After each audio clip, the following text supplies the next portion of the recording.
he dicho anteriormente, hoy la cosa va a ser un poquito, no somos muchos, bueno, somos 16, que ya está bien, ¿no? Pero hablando con Silvia, para no hacer 30 o 35 minutos de exposición y luego con las preguntas a veces se nos hace un poquito más, para que a ver si lo hacemos un poquito más participativo. Hay 4 preguntas, como habéis visto que pasó Marcelo, y entonces, cuando Silvia tenga hecha más o menos lo que es la primera pregunta, introduciremos esa pregunta y así podremos comentarla poco a poco y a ver si lo hacemos un poquito más ameno para que no sea solo habla uno y luego esos tiempos muertos que hay, porque es un tema que realmente, el tema de Joel ya sabemos que es sobre la venida del Señor y sobre cómo tenemos que estar preparados. A ver. Entonces, yo creo que todos tenemos motivos para poder decir y comentar algo y que todos podamos debatir sobre el tema, ¿no? Entonces yo lo primero que voy a hacer ahora va a ser leer el texto que tenemos hoy, que es Joel 2, ojo, el 2 del 1 al 17. Toquen las trompetas en Jerusalén, den la alarma en mi monte santo, que todos tiemblen de miedo porque está cerca el día del Señor. Es un día de oscuridad y penumbra, un día de nubes densas y sombras profundas. De repente, como el amanecer se extiende sobre las montañas, aparece un ejército grande y poderoso. Nunca antes se había visto algo semejante, ni volverá a verse jamás. Fuego va delante del ejército y llamas detrás. Delante de ellos la tierra se extiende tan hermosa como el jardín del Edén. Detrás solo queda desolación, nada escapa. Parecen caballos, van a la carga como caballos de guerra. Mírenlos saltar a lo largo de las cumbres. Escuchen el estruendo que producen como el retumbar de carros de guerra, como el rugir del fuego que arrasa los campos de hierba seca o el despliegue de un poderoso ejército en batalla.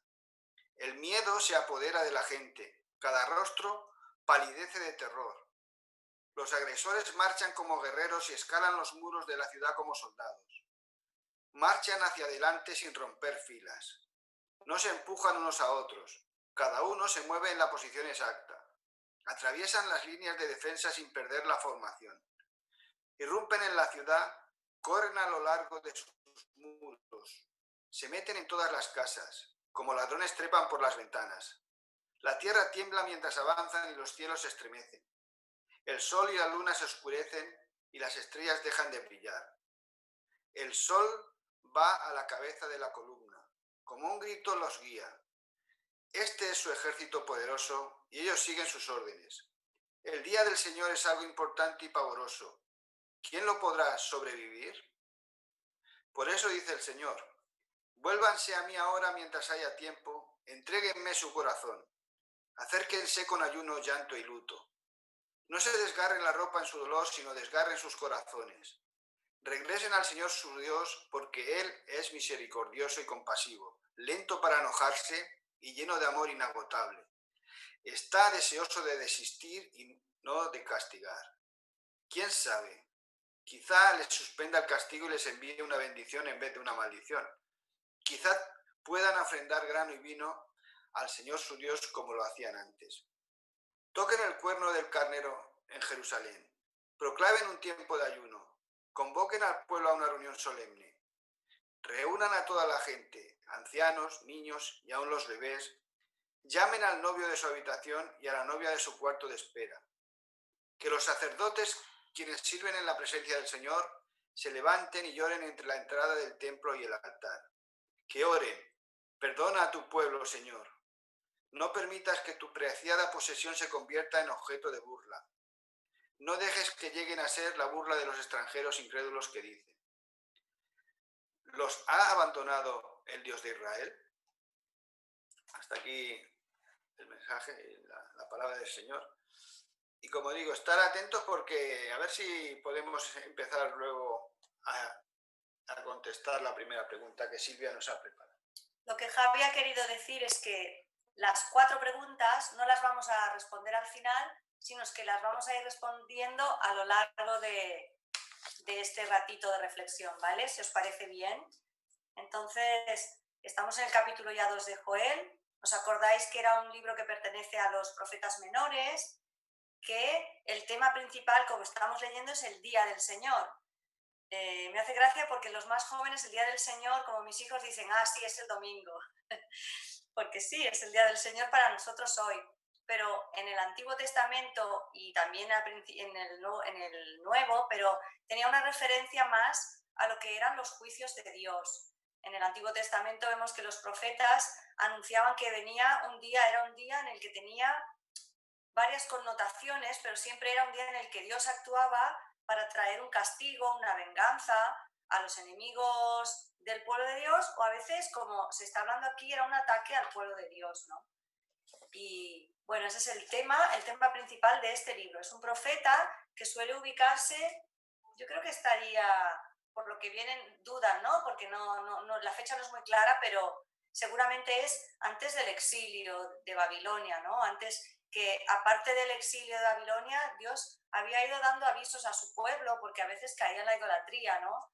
Y entonces la invasión de los asirios y los babilonios no fue el único aviso ni castigo que Dios les mandó. Antes había incursiones. ¿Os acordáis en la época de los jueces, por ejemplo? Que cuando el pueblo de Dios se relajaba y se iba a la idolatría, Dios dejaba de cuidarlos, venían los enemigos, los atacaban, arrasaban los campos. Entonces el pueblo de Dios se acordaba de Dios, le rogaba a él, se levantaba un juez, pedían a Dios. O sea que los juicios de Dios han sido a veces más fuertes, menos fuertes, pero Dios ha estado siempre actuando y avisando a su pueblo, ¿no? Este profeta tiene ideas paralelas pues a los profetas también cercanos a él, ¿no? Amós, también, bueno, los demás, ¿no? Tiene palabras como las de Isaías o Ezequiel, ¿no? Javi ha leído, habéis visto que hablaba como de una invasión como de langostas. De hecho, el primer capítulo que estuvimos el otro día analizando hablaba de eso, de que había habido como una invasión de langostas que había producido una devastación, como si hubiese habido un incendio muy grande, ¿no? Acabaron con las cosechas que eran economías muy agrícolas, ¿no? Y si se quedaban por una plaga de langostas o por granizo o por fuego, pues se quedaban sin comida y era una devastación para el pueblo de Dios, ¿no? Y era una ilustración, esto que estaba pasando, se explica de que era una ilustración de los castigos que Dios iba a seguir trayendo avisos más adelante, pero ya mayores, ¿no? Ya no serían ejércitos de langostas, serían ejércitos reales, ¿no? De personas armadas que actuarían pues como actuaron también las langostas. Las habéis visto, ¿no? En los documentales, como van todas en formación, trepan por las ventanas, devoran los campos. Y de hecho los soldados actuaban así antes, ¿no? Invadían las ciudades que estaban amuralladas, trepaban por los muros, se metían por los palacios, se metían por todas partes. Era terrible, ¿no? Y este desastre físico está siendo una ilustración, como hemos dicho, del juicio de Dios. Pero vemos que en realidad no se llegaban a cumplir muchas de las cosas que se profetizaron, incluso los mismos juicios de Dios. Si leemos la Biblia, todas las catástrofes que pasaban, juicios de Dios en los que Dios los provocaba para llamar a su pueblo al arrepentimiento, como ha dicho, que sea un arrepentimiento sincero, no de externo, físico, de rasgar la ropa como eran ellos o tirarse de los pelos, sino de verdad arrepentiros, ¿no?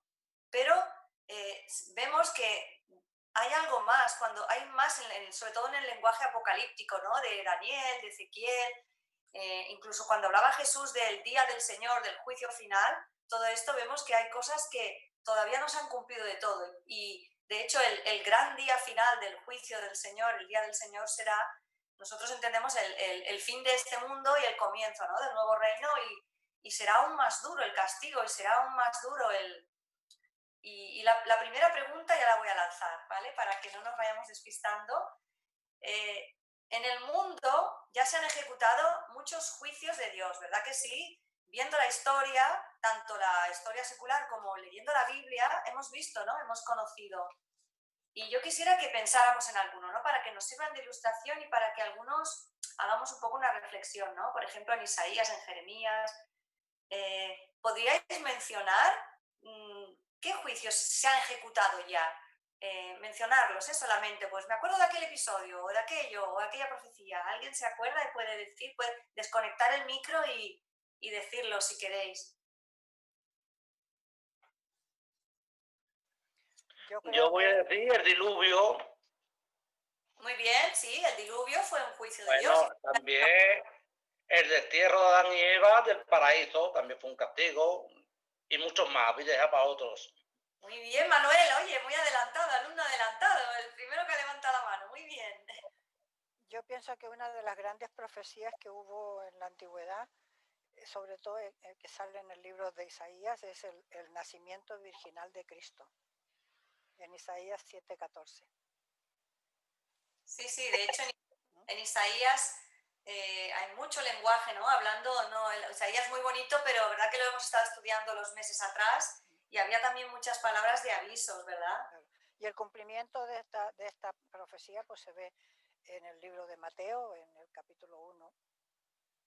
Sí, bueno, lo que pasa que yo me refiero no tanto del cumplimiento de profecías, sino de que pensemos en anuncios del juicio de Dios, de juicios, porque el nacimiento del Señor no es exactamente un juicio de Dios, al revés, es por fin un cumplimiento, ¿no? De que viene el Mesías. Pero ¿os acordáis de alguna profecía o de algo que... o incluso en el Nuevo Testamento, ¿os acordáis? Destierro a Babilonia. Muy bien, sí. ¿Anunciado por qué profetas? Ahora no me cuente. Estuvimos estudiándolos, ¿no? ¿Os acordáis? Por ejemplo, Jeremías, Isaías. Sodoma y Gomorra también, la destrucción de Sodoma y Gomorra. También fue en juicio de Dios y Dios advirtió, ¿verdad? Y le comunicó a Abraham. Y en el Nuevo Testamento, ¿os acordáis Jesús que predijo una destrucción? No quedará piedra sobre el templo de Jerusalén, en el año 70. Y sí, en el año 70 el emperador destruyó, ¿verdad? Destruyó, invadió. Muy bien, pues bueno, seguimos adelante. ¿Sí? No, yo quería decir que, bueno, tenemos hoy en día en nuestros tiempos una de las cosas profecías que se recogen, que se acerca un poco al juicio de Dios, son que habría terremotos, epidemias, guerras. Te estás adelantando, alumno avanzado. No, porque esa será otra pregunta de profecías, no, muy bien, de profecías futuras. Yo hablaba de juicios antiguos, de cosas que ya se han cumplido. Luego esa será otra pregunta, ¿vale? Ir pensando de qué cosas pasarán en un futuro, ¿vale? Guárdala esta pregunta para luego, muy bien. Pero es que eso, Sí. Bueno, otra cosa, como veis, fijaos que estamos en un punto de este libro que es cortito, que tiene 3 secciones y nosotros estamos ya en la segunda sección. La primera sección fue el capítulo 1, que hablaba de una plaga de langostas que fue de verdad y vino. Y fue un juicio de Dios, ¿verdad? Para que se arrepintieran. No dice de qué pecado, pero imaginamos que serían pues los pecados de siempre, ¿no? Del pueblo de Dios, que si se olvidaban de Dios, que si la idolatría y tal. En esta segunda sección, que vamos hasta el versículo 17, yo había puesto el 18 porque me gusta, es muy bonito, habla de una promesa, pero no me voy a meter a él. El próximo día veremos que entramos ya en la tercera sección, bueno, la segunda parte, ¿no? De promesas, de que aparte del juicio de Dios habrá cosas buenas para el pueblo de Dios, ¿no? No todo va a ser catástrofes. La gente entiende, ¿verdad?, el fin del mundo como algo malo, pero para el pueblo de Dios será el principio de algo muy bueno, ¿no? En esta sección que estamos, vemos que hace un llamado, ¿veis que ha leído Javi? A los sacerdotes, arrepentíos, convocad al pueblo y todo esto, ¿no? Es como un aviso, ¿no? Y es un deseo de que las demás naciones no se burlen de ellos.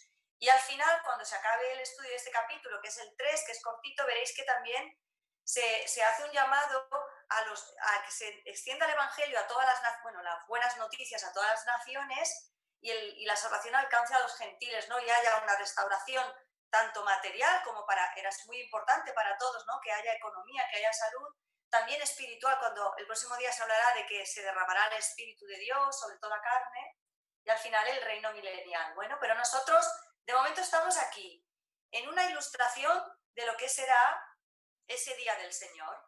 Y fijaos que hay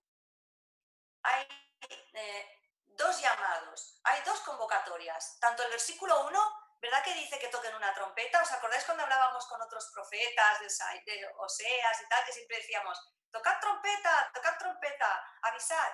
Pues aquí tenemos 2 llamados en este trocito, en este párrafo que estudiamos, el versículo 1 y el 15.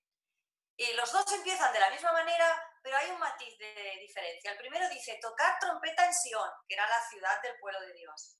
Dad alarma, convocad ayuno. Fijaos, en cambio, alarma, hay una invasión, ¿no? Es la primera parte. Pero la segunda, el versículo 15 dice, tocad trompeta, pero sí, proclamad ayuno, convocad asamblea. No solo peligro, es la idea, ¿no? de lo que hacían los profetas. Viene un peligro muy grande, tener a la gente avisada. Y un poco es lo que estaba haciendo este profeta. Estaba avisando de que venía un peligro, pero ya empieza a matizar de que, cuidado, el peligro que viene es que en realidad lo trae el Señor y nos tenemos que arrepentir. Y si nos arrepentimos de nuestros pecados, a lo mejor evitaremos ese mal, ¿no? Y esa es la lección de hoy, ¿no?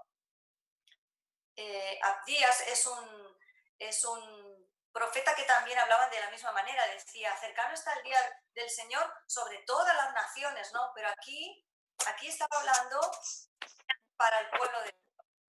Y usan el mismo lenguaje, el lenguaje rural de las plagas de langostas. Amós decía, os herí con viento solano, con oruga, fijaos, con langosta que devoró vuestros muchos huertos, vuestras viñas, higuerales, olivares, pero nunca os volvisteis a mí. Era un lamento, ¿no? Era una desgracia, ¿no? Que la historia del pueblo de Dios, aunque Dios les avise, les mandara plagas, el Señor les daba avisos y muchas veces no se arrepentían. Otras veces sí, quizás sí, y el Señor no les hería.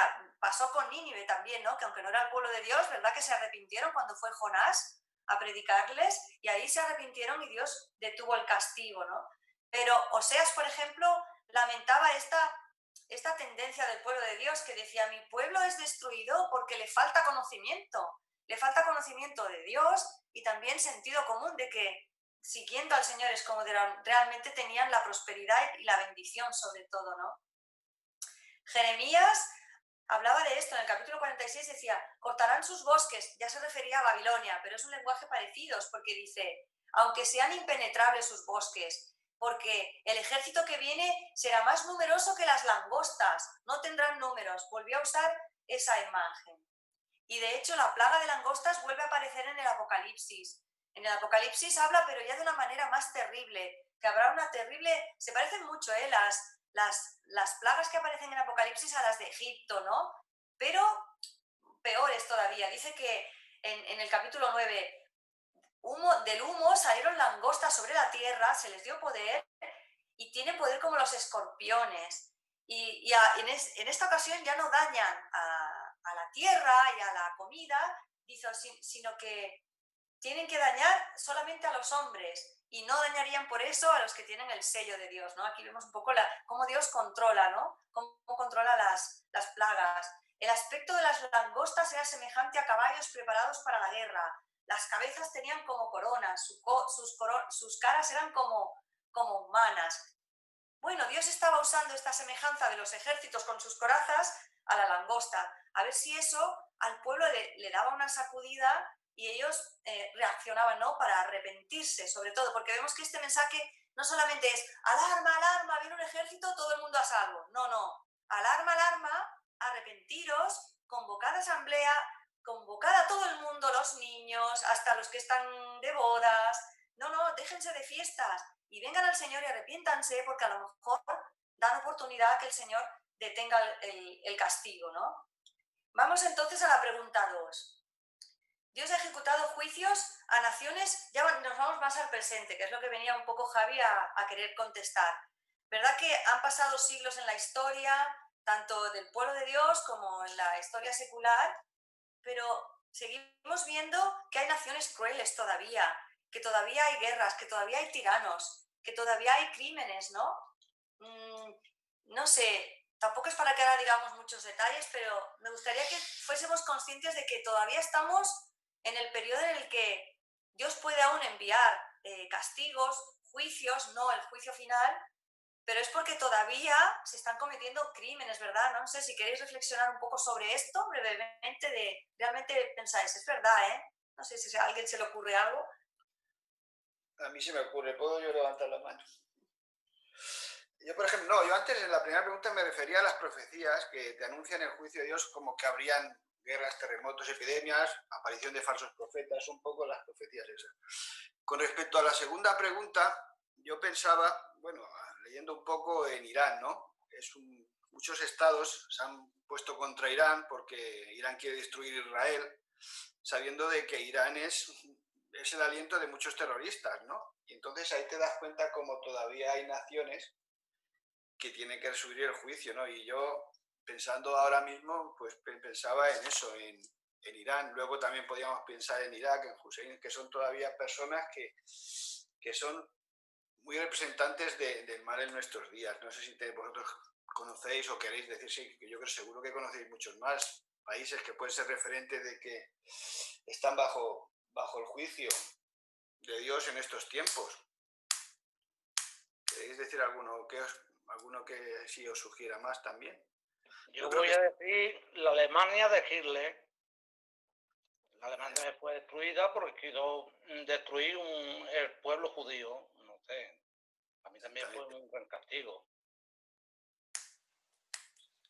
Si nos damos cuenta de que va muy ligado eso, ¿no? El pueblo de Israel, cuando está muy castigado, te das cuenta que el Señor, como quiere proteger a su pueblo, y reciben castigo esas naciones y las personas que van en contra.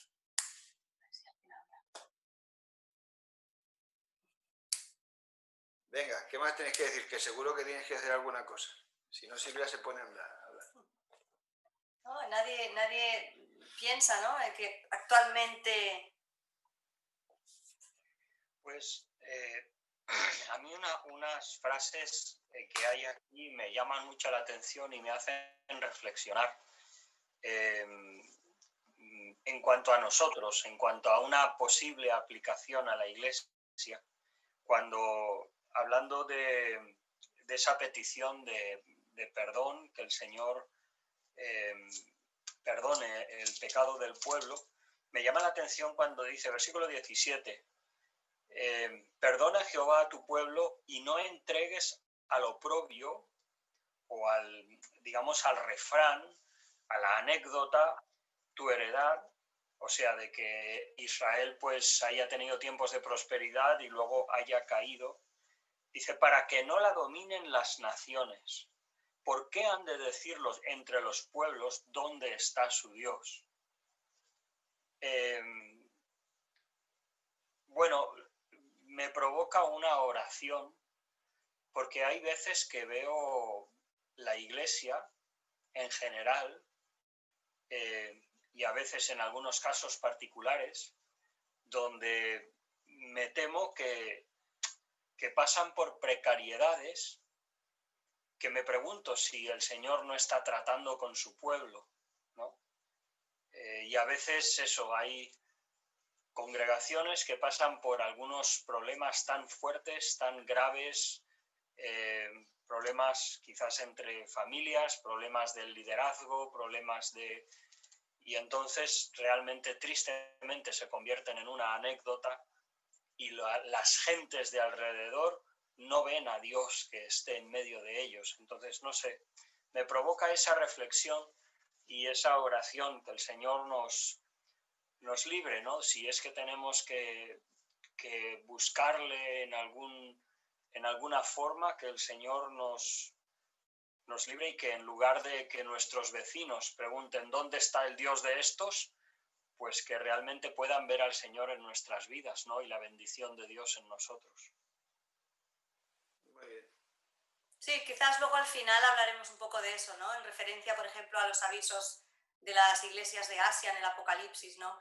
Yo quizás me había querido centrar ahora en esta pregunta más que nada en el que todavía estamos en un mundo en el que sigue habiendo depravaciones que requieren el juicio de Dios, ¿no? O que merecen, quiero decir, ¿no?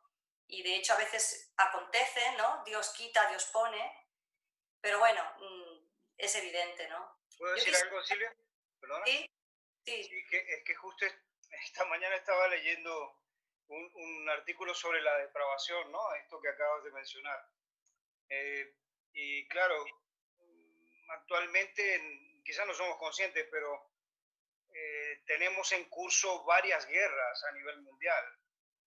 25 hay en el mundo ahora mismo de guerras. Exacto. Entonces, ya que has dicho la depravación, ¿no? La depravación, bueno, afecta a la creación, a la sociedad global y yo creo que está bien lo que ha dicho Manuel, ¿no? Inclusive nosotros como pueblo a nivel individual y como familias tenemos que reflexionar en esto. Porque lo que me impactaba del artículo que leí esta mañana es que la gracia de Dios contiene que la depravación aumente más, pero yo, por ejemplo, ayer estábamos tristes por lo que veíamos de lo que sucedió en Argentina, por todo ese desastre que se ha armado y te das cuenta, ¿no? O sea, cómo esa depravación afecta a la gente, ¿no? Pero bueno, nosotros tenemos que individualmente, cada uno de nosotros, reflexionar en la gracia del Señor que está actuando de manera de que no avance más ese mal, ¿no? Esa depravación que has comentado. Freno aquí, así te dejo seguir. Muy bien, sí, eso que dices, Marcelo, lo que pasa es que lo que un poco nos está diciendo en el texto que estamos leyendo es que esto no nos tiene que extrañar que pasen estas cosas, porque estamos en los últimos tiempos, viendo de que hay estas epidemias, estas guerras, estas depravaciones. Ya lo dice ahí, prepararos porque viene un juicio grande y antes del juicio vendrán todas estas cosas. Entonces, viendo cómo está el mundo, que está de cara, de vueltas, de espaldas a Dios, no veremos, yo creo que todavía tenemos que ver cosas más fuertes, porque decimos hay guerras y el que no las aplica, pero es que los terremotos ya los tenemos casi, se están dando en lugares que antes ni se daban, están habiendo inundaciones donde antes no se daban, y hasta la misma naturaleza clama contra que el Señor la pone a su disposición para que la gente reaccione. Entonces, no tiene que extrañar que hagan estas cosas, no nos gustan evidentemente, pero nos tiene que ir preparando y la gente se tiene que dar cuenta que esto tiene un sentido, de que o te vuelves o acabarás como estas cosas, ¿no? Destruidas. Luego hablaremos de eso, de las señales antes del fin, ¿vale? Ir pensando, tampoco tenemos que confundir las señales antes del fin, las consecuencias del pecado con lo que son realmente juicios de Dios, ¿eh? Y a veces es difícil distinguirlo, ¿no? Porque a lo mejor pasa una catástrofe y no sabemos si es un castigo divino o una consecuencia de una cosa que ha hecho mal a alguien. Pero bueno, yo creo que Dios nos da un poco de discernimiento y entendemos que a veces, por lo menos era el lenguaje de Daniel, que Dios entendía, que él entendía que Dios ponía y quitaba, y él veía que había emperadores depravados, y él vio cómo cayó el rey Belsasar, ¿no? Y vino Ciro porque estaba ya depravado, ¿no? Un paralelo que hay entre las dos partes de este capítulo que estamos estudiando es que los juicios de Dios, siempre Dios avisa, ¿no? Dios avisa, no él manda el castigo sin avisar, es un padre, al fin y al cabo, y no solo un padre, incluso para los incrédulos les da aviso y oportunidades de arrepentirse, ¿no? Y aparte es que Dios también dosifica, un poco lo que decía Marcelo, ¿no? Que Dios frena la maldad y estamos en el tiempo, porque estamos en el tiempo de la gracia todavía. Y aunque Dios cumple sus castigos y sus profecías fueron y se cumplieron, pero también siempre está dando oportunidades todavía, ¿no? Hasta que no llegue el fin de verdad, que será cuando acabe todo el tiempo de la gracia, ¿no? Y Dios ha controlado sus juicios, como hemos estudiado otras veces con otros profetas, ¿no? Controlaba porque él mismo era el que preparaba qué ejército iba a venir. En este caso preparaba la langosta. ¿Os acordáis cuando hablábamos que decía un profeta, crié langostas, como que el mismo Dios criaba esas langostas que iban a ser un aviso al pueblo de Dios? Pero es que no solo Dios controla eso, sino que utiliza también la intensidad y la duración de los castigos. Y hemos visto que también, hemos mencionado antes, que Dios usa diferentes clases de castigos, pero todo es para espabilar a su pueblo y para que la gente se convenza, ¿no? Pero también igual si el Señor pone un fin para ese día, ¿no? Y pone un límite, y eso es lo que a nosotros nos ayuda, ¿no? Igual que el Señor sabe en qué día y en qué hora regresará y será el fin, a mí eso me da esperanza de que Dios controla. Dios va a controlar, desde el principio está controlando y controlará al final, ¿no? Y bueno, la segunda parte de este capítulo que hemos dicho también vuelve a insistir en esta idea de que Dios controla y Dios castiga con un propósito, porque fijaos que dice, tocar trompeta, reunir en ayuno, pero fijaos, en Jeremías decía, mi siervo Jacob, otras veces hemos leído este texto, ¿no? Yo estoy contigo, destruiré a todas las naciones que hay alrededor, a las cuales yo te he dispersado, ¿no? Como castigo, pero a ti no te destruiré del todo. ¿Cómo Dios controla, no? ¿Por qué? ¿Porque se lo merecen? No, porque Dios tiene un propósito con su pueblo, ¿no? Dice, de ninguna manera te dejaré sin castigo, ¿no? Ahora bien, Dios condiciona también, ¿no? condiciona las bendiciones a lo que hemos visto, estaba llamando al arrepentimiento, ¿no? No puede ser que Dios haga cosas al azar, no es como los dioses del Olimpo, que cuando se enfadaban lanzaban un rayo o cuando se encaprichaban hacían algo, no, Dios tiene un hilo, tiene un argumento y tiene ideado, tiene unos propósitos, ¿no?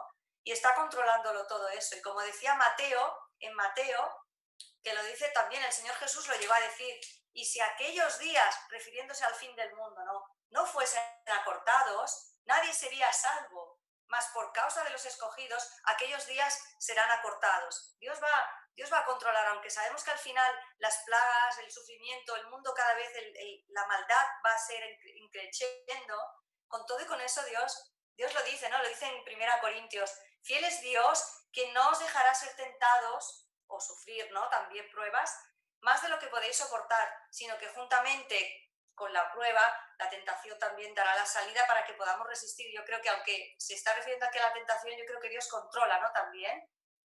Y con todo y con eso también tenemos que saber, y lo vemos en Apocalipsis, que incluso aunque al final habrá pruebas muy duras y cada vez más duras y aumentando la intensidad, aún así habrá gente que no se arrepienta. Con eso tenemos que contar también, ¿no? Con la dureza, ¿no? Del corazón, como fue Faraón también, ¿no?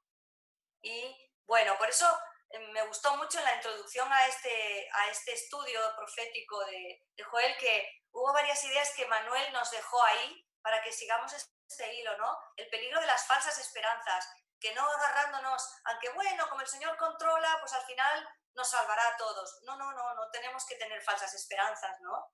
Y en Corintios y en Pedro también se advertía, ¿no? Que el Señor, cuidado, manteneos firmes, vigilantes, velad, ¿no? ¿Os acordáis la parábola aquella que hizo Jesús sobre las vírgenes, ¿no? Aquellas doncellas que tenían que vigilar.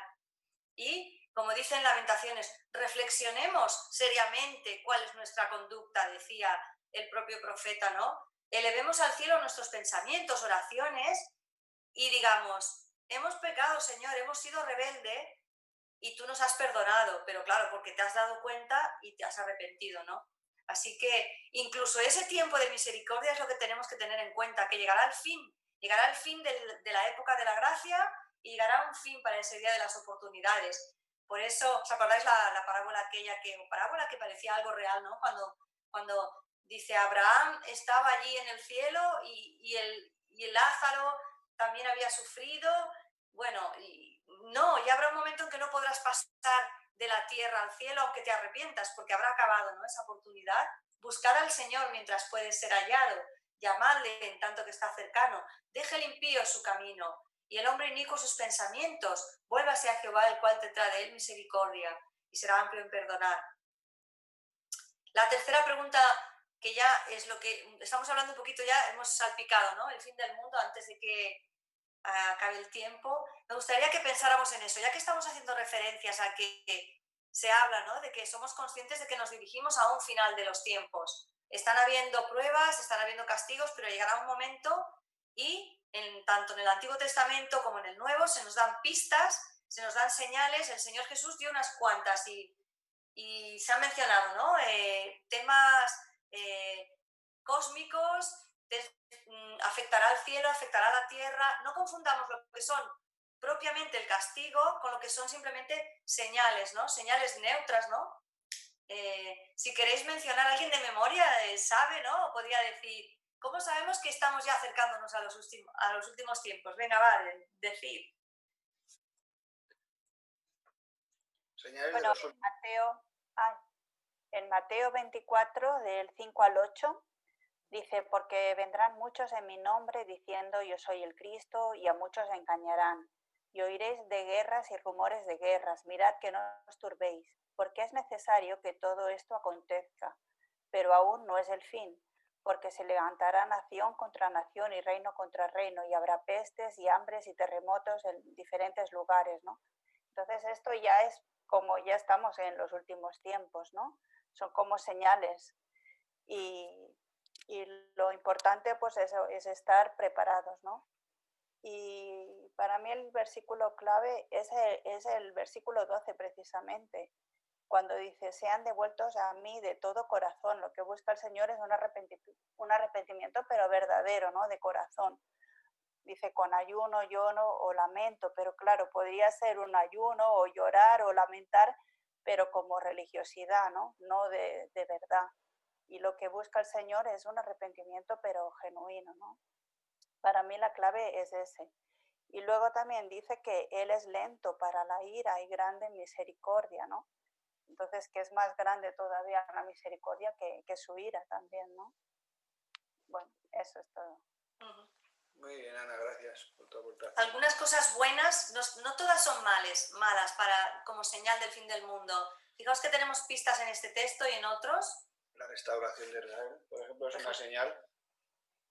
Y Elías, ¿os acordáis cuando mencionó que vendría Elías, el profeta Elías?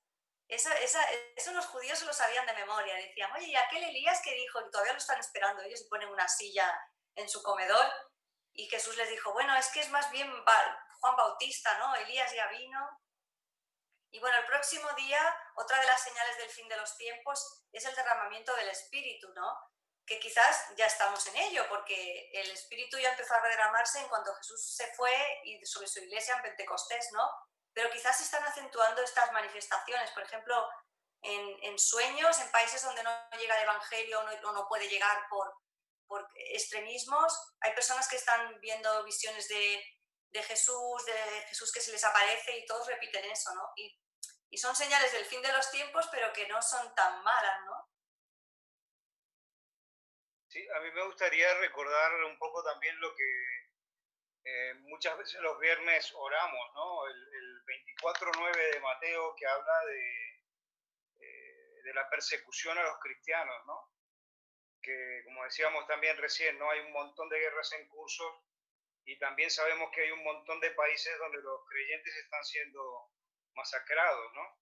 Y creo que tiene que ser también un motivo de reflexión y oración también permanente, ¿no?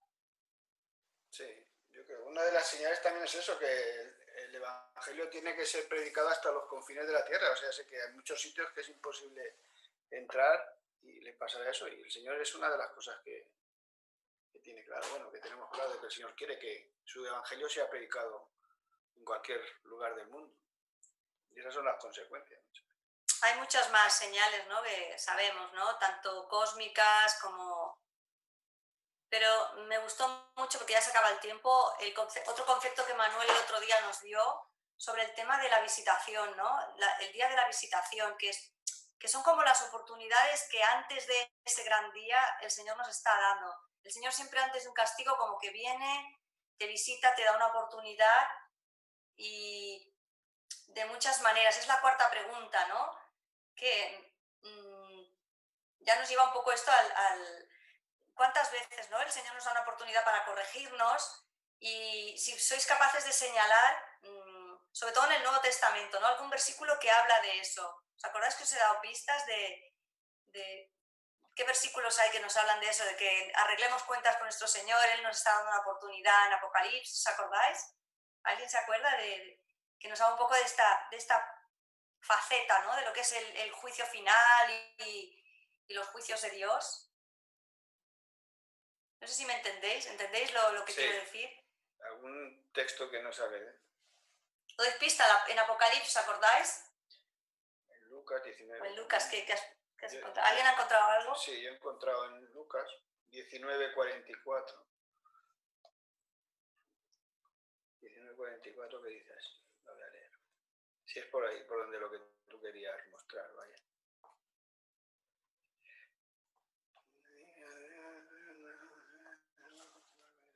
No. ¿No es eso? Yo, a ver. Desde el 41 al 44, Javier. Cuando él visitó, que no, cuando sí, 41. Lucas, del 41 al 44, yo encontré. Pero a oportunidades, sí. Ahí, sí, ese texto está bien señalado, ya sé por dónde vas. Sí. Cuando Jesús iba a entrar en Jerusalén, ¿os acordáis que lloró y lamentó? ¿Y que dijo? Os estoy visitando, ya nos lo explicó esto un poco Manuel el otro día, ¿no? Era un día de visitación que el Señor le estaba dando, fue la gran oportunidad de Jerusalén en aquel momento de reconocer al Mesías y si lo hubiesen aceptado todos, quizás no hubiese habido ese castigo que luego hubo de la destrucción de Israel. Y el Señor, como lo sabía, lloró y lamentó porque sabía lo que les iba a venir. Mira, por ejemplo, 1 de Pedro 2:12 Procuren llevar una vida ejemplar entre sus vecinos no creyentes, así por más que ellos los acusen de actuar mal, verán que ustedes tienen una conducta honorable y le darán honra a Dios cuando Él juzgue al mundo. Bueno, entonces es lo que estábamos hablando al principio, ¿no? Que yo es lo que nos habla del final de los tiempos y entonces la visitación del Señor que hallará, ¿no? En Apocalipsis, cuando habla a las iglesias, ¿os acordáis que a cada iglesia le tiene que corregir algo, salvo alguna pequeñita o de verdad? Por ejemplo, en el 2 le dice, acuérdate lo que has recibido, guárdalo, arrepiéntete, y si no velas, vendré sobre ti como ladrón, y no sabrás a qué hora vendré sobre ti. Es un aviso del Señor, ¿verdad? En cambio a otra le decía, por cuanto has guardado mi palabra, mi paciencia, yo también te guardaré en la hora de la prueba que ha de venir sobre el mundo entero. Está hablando ya de estos últimos tiempos, ¿no? Para morar a los que moran sobre la tierra. Fijaos lo que dice, ¿no? El Señor, yo reprendo y castigo a todos los que amo. Sé pues celoso y arrepiéntete, ¿no? Y el famoso versículo de Apocalipsis 3:20, ¿no? Que lo podemos corear todos. He aquí, yo estoy a la puerta y llamo, si alguno oye mi voz y abre la puerta. Es una oportunidad más de visitación que está haciendo todavía el Señor a las iglesias, a cada persona creyente que tiene que corregir alguna cosa, ¿no? Antes de que realmente venga el verdadero juicio, ¿no? Bueno, y en Mateo 24:13 también que dice, más el que persevere hasta el fin, este será salvo. Por lo tanto, tenemos que estar alertas. Yo creo que en todos los textos no vemos la misericordia de Dios que nos da tiempo y está dando tiempo al mundo para que se arrepiente y vuelva. ¿Alguien más? Yo ya he acabado de... Bueno, me he saltado muchas cosas, ¿eh? Tenía muchos textos y tal, pero tampoco se trata de cansar. Mucho que mira que era ella. No nos va a dar tiempo. ¿Alguien más quiere decir algo o ya pasamos, si quieres, Marcelo? ¿Alguien quiere decir alguna cosa? Si no, pasaríamos a orar, que también es necesario que oremos. ¿Quiere alguien decir alguna cosa? 5, 4, 3, 2. Vamos a orar entonces. Vamos a orar entonces, venga.